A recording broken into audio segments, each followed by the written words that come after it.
হয়ে যাবে।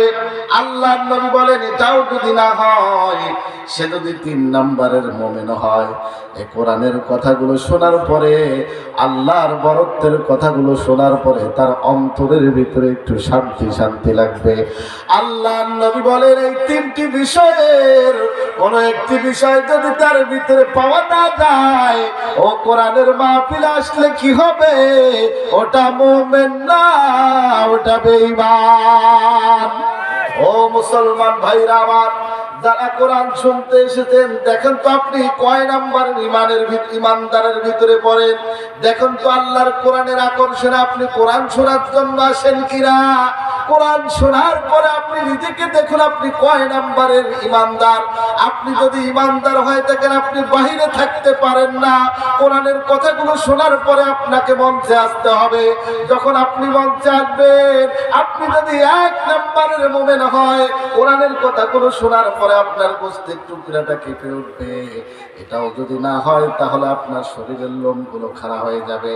এটাও যদি না হয়, তাহলে অন্তরের ভিতরে একটু শান্তি শান্তি লাগবে। আল্লাহর নবী বলেন এই 3টি বিষয়ের কোনো একটি বিষয় যদি তার ভিতরে পাওয়া না যায়, ও কোরআনের মাহফিলে আসলে কি হবে?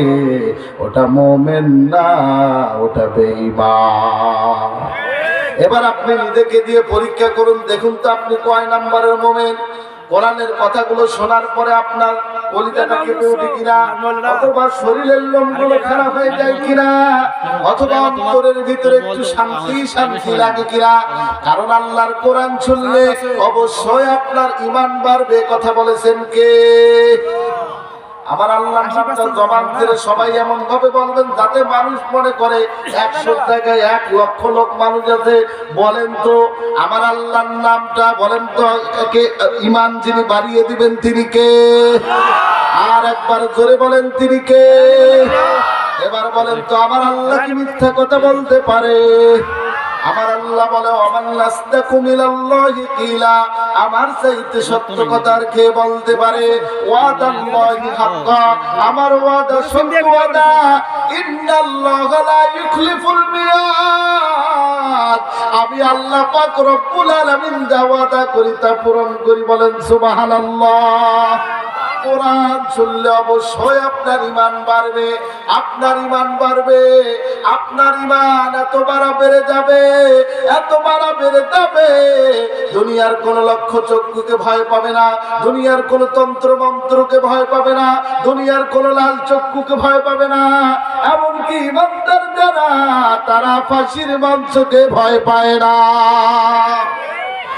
ঈমানের পথে অবিচল থেকে আমার মরণ যেন হয়। ঈমানের পথে অবিচল থেকে আমার মরণ যেন হয়। তোমারই কাছে মিনতি আমার, তোমারই কাছে মিনতি আমার, মহামহিম দয়াময়। ঈমানের পথে অবিচল থেকে আমার মরণ যেন হয়। ঈমানের পথে অবিচল থেকে আমার মরণ যেন হয়। ঈমানের পথে অবিচল থাকতে গিয়ে আপনাকে মামলা হামলার ভয় দেখানো হবে, আপনাকে জেল জুলুমের ভয় দেখানো হবে, আপনার দিকে বন্দুক তাক করানো থাকবে, পারমাণবিক বোমা তাক করানো থাকবে। আপনি আপনার রংপুরের সন্তান আবু সাইদের মতো বুক টান টান করে দিবেন, আপনার দিকে বুলেট ছুড়ে মারবে, বুলেট আপনার বুকের ভিতরে ঢুকে যাবে, আপনার হাত যাবে, আপনার পা যাবে, আপনি শাহাদাত বরণ করবেন। কিন্তু প্রকৃত ঈমানদার যারা, তারা কখনো বাতিলের কাছে মাথা নত করে না।